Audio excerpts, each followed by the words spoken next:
Selamat datang di channel Rudy Konsultan, channel yang membahas tentang informasi perpajakan dan tutorial tentang aplikasi perpajakan. Di video kali ini kita akan bahas yaitu tentang bagaimana cara import iBookport 21 tahunan. Sekarang sudah bulan Desember, di mana bulan depan teman-teman yang bekerja dalam satu perusahaan harus menerbitkan bukti potong tahunan ya untuk karyawan. Dan di sini kita akan bahas yaitu bagaimana cara simpelnya atau cara mudahnya, yaitu dengan cara diimpor. Jadi teman-teman tidak perlu input satu persatu, teman-teman hanya perlu drag dan drop. Nah, sebelum gue lanjut ke dalam tutorialnya, untuk teman-teman yang mungkin baru lihat channel ini, jangan lupa klik tombol subscribe, jangan lupa teman-teman nyalain juga loncengnya agar teman-teman tidak ketinggalan informasi terupdate dari Rudy Konsultan. Dan jika teman-teman juga butuh jasa konsultan pajak, teman-teman bisa hubungi nomor WhatsApp kami yang tertera di profile channel kami. Nah, untuk step awal teman-teman yang mungkin bingung ya ketika download data importnya itu dapat dari mana, teman-teman bisa masuk ke DJP online perusahaan teman-teman ya. Nah, terus kemudian teman-teman masuk ke menu lapor, terus kemudian di situ ada pra pelaporan, silakan teman-teman masuk ke pra pelaporan. Nah, teman-teman masuk ke iBookport 21. Nah, setelah masuk ke iBookport 21, teman-teman masuk ke data bukti potong ya, bukti potong. Nah, setelah itu teman-teman klik impor bukti potong di sini, klik impor. Setelah itu nanti di petunjuk pengisian di situ teman-teman scroll ke bawah ya. Scroll ke bawah, nanti di situ akan ada yaitu format Excel untuk upload untuk mengupload yaitu PPh bulanan tidak final dan tahunan. Nah, untuk saat ini kita bahas tentang tahunan, teman-teman tinggal klik di sini. Maka secara otomatis teman-teman akan mendapatkan format untuk mengimport ya. Nah, setelah itu kita akan masuk ke apa aja yang perlu diisi ya di iBookport tersebut. Oke. Nah, saya juga udah Oke, nah setelah kita download, kita buka filenya, teman-teman yang perlu diisi adalah di A1-nya ya, di sini di sheet A1 teman-teman perlu isi, yaitu untuk yang pertama yaitu tanggal pemotongan, diisi dengan tanggal, bulan, dan tahun. Nah, setelah itu teman-teman isi juga yaitu penerima penghasilan, yaitu entah itu menggunakan NIK ataupun NPWP. Misalnya di sini saya ada yang menggunakan NIK, maka ya teman-teman isi NIK-nya di kolom NIK. Sementara untuk yang di NPWP ya teman-teman isi di kolom NPWP. Ini sebenarnya sama dengan yang ketika teman-teman mungkin tidak asing ketika sudah biasa mengimport bukti potong yang per bulan, sebenarnya nggak asing ya. Nah, terus kemudian nama penerima sesuai penghasilan sesuai dengan NIK juga teman-teman isi. Alamat penerima sesuai dengan NIK juga teman-teman isi di situ. Nah, di sini ada jenis kelamin ya, teman-teman isi yaitu laki-laki, jika memang laki-laki, perempuan ya, L atau P, hanya opsi 2 itu. Nah, statusnya di sini ada sedikit perbedaan, di mana kalau yang di import per bulan yaitu biasanya TK garis miring misalnya TK 0 gitu ya, garis miring TK garis miring 0. Sementara di tahunan ini itu ada pemisah, yaitu di sini status kawinnya kita isi TK untuk yang tidak kawin, untuk kawin ya kita isi K. Nah, jumlah tanggungannya kita isi di sheet berikutnya gitu. Apakah jumlah tanggungannya 0, 1 atau sampai dengan 3 gitu ya. Nah, setelah itu di situ akan ada biaya jabatan, di mana biaya jabatan itu entah itu karyawan, direktur atau komisaris ya. Nah, silakan teman-teman isi juga di situ. Nah, di sini akan ada lagi yaitu karyawan asing atau tidak. Jika memang tidak ya, pegawai negeri dia statusnya warga negara Indonesia ya kita tulis tidak gitu. Kalau memang ada karyawan asing, memang karyawan asing ya, maka di sini akan ada kode negara ya. Silakan teman-teman nanti bisa cek referensi kode negara ya di sini, di sheet sini juga ada nih. Nah, terus kemudian kode objek pajak ya. Di sini kode objek pajak karena di sini sebagai pegawai tetap ya.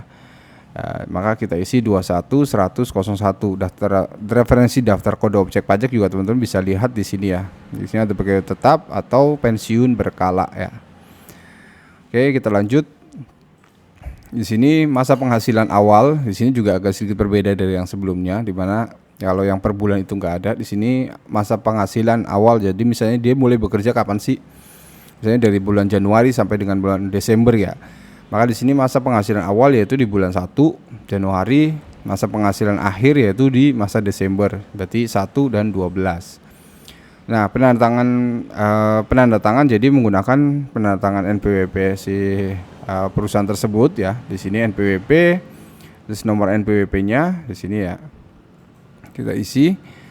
Nah, setelah itu di sini ada nik penandatangan ya. Jika misalnya menggunakan bukan NPWP tapi menggunakan nik ya, maka di sini kita isi niknya. Tadi kan di sini NPWP, di sini nik.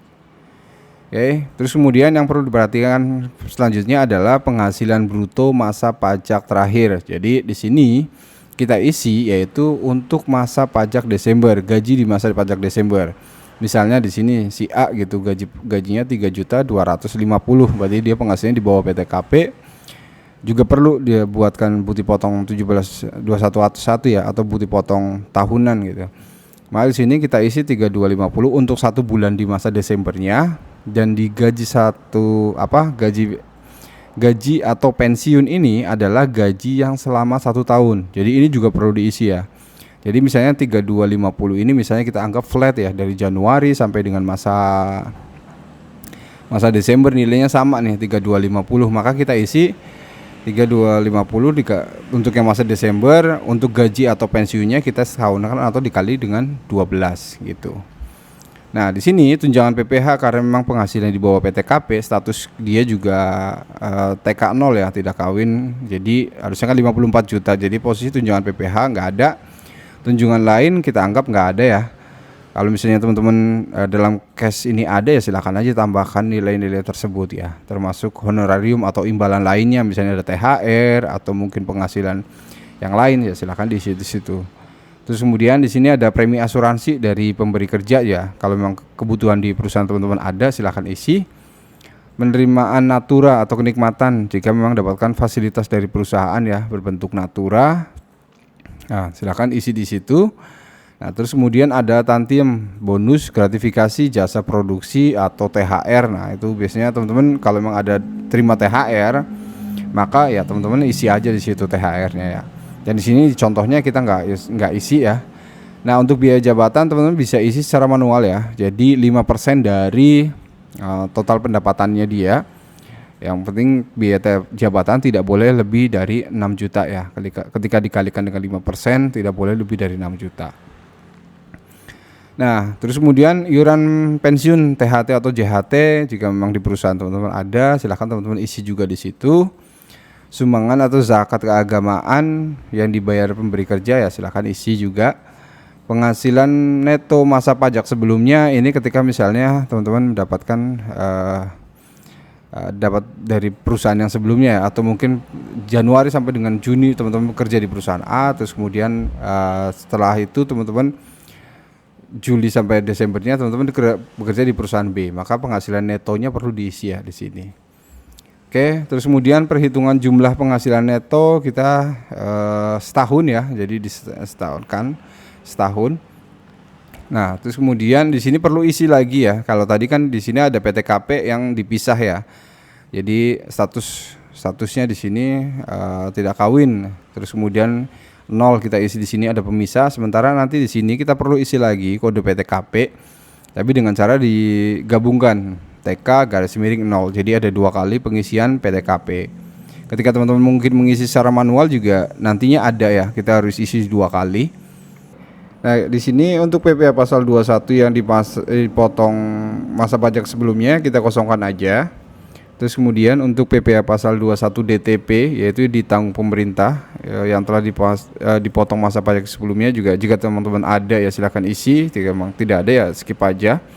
Selanjutnya itu PPh pasal 21 yang telah dipotong atau dilunasi pada selain masa pajak terakhir. Nah, ini teman-teman perlu isi yaitu yang telah dipotong dari masa Januari sampai dengan masa November ya. Di sini kita isi yaitu sebesar 10.560. Ini karena memang total dari PPh pasal 21 tarif efektif rata-rata yang sudah dimasukkan di masa Januari sampai dengan masa November totalnya adalah 10.560. Nah, di sini ini 3 orang aja yang di sini dari contoh saya ini dari 16 karyawan hanya 3 orang yang kena di atas PTKP ya. Nah terus kemudian di sini jadi poin AJ ini ya teman-teman, isi yang sudah dipotong Januari sampai November. Nah PPh pasal 21 DTP yang telah dipotong dan dilunasi pada selain masa pajak terakhir ini juga memang jika memang ada ya teman-teman, isi juga di sini ya. Nah, terus kemudian apakah mendapatkan fasilitas? Jika memang mendapatkan fasilitas DTP ya silakan diisi DTP. Jika memang tidak mendapatkan fasilitas ya tinggal kita klik N ya, non fasilitas. Jika mendapatkan fasilitas maka di sini akan ada nomor DTP-nya. Silakan teman-teman isi di situ. Nah, setelah selesai semua ya dari pengisian A1 ini, teman-teman bisa klik save. Setelah di save, teman-teman bisa melakukan proses import. Proses import seperti yang tadi kita sudah bahas di awal, yaitu untuk cara download ya di sini. Untuk cara impor di sini menu impor. Nah, di sini teman-teman perlu isi yaitu jenis bukti potong ya. Yaitu di sini misalnya kita pilih tahunan karena kita mau posting tahunan, terus kemudian pilih tahun yaitu masa pajaknya yaitu Desember ya. Kita pilih bukti pemotongan. Nah, setelah itu kita ambil file yang tadi kita sudah rubah ya. Oh ya, tadi jangan lupa di rename ya, di rename-nya itu sendiri dengan rename NPWP perusahaan teman-teman. Setelah itu klik open ya di sini. Setelah sudah masuk di sini kita klik unggah di sini. Maka akan muncul pop-up sukses data berhasil diunggah. Kemudian untuk melihatnya teman-teman bisa lihat di menu tahunan. Di situ teman-teman bisa perbaharui.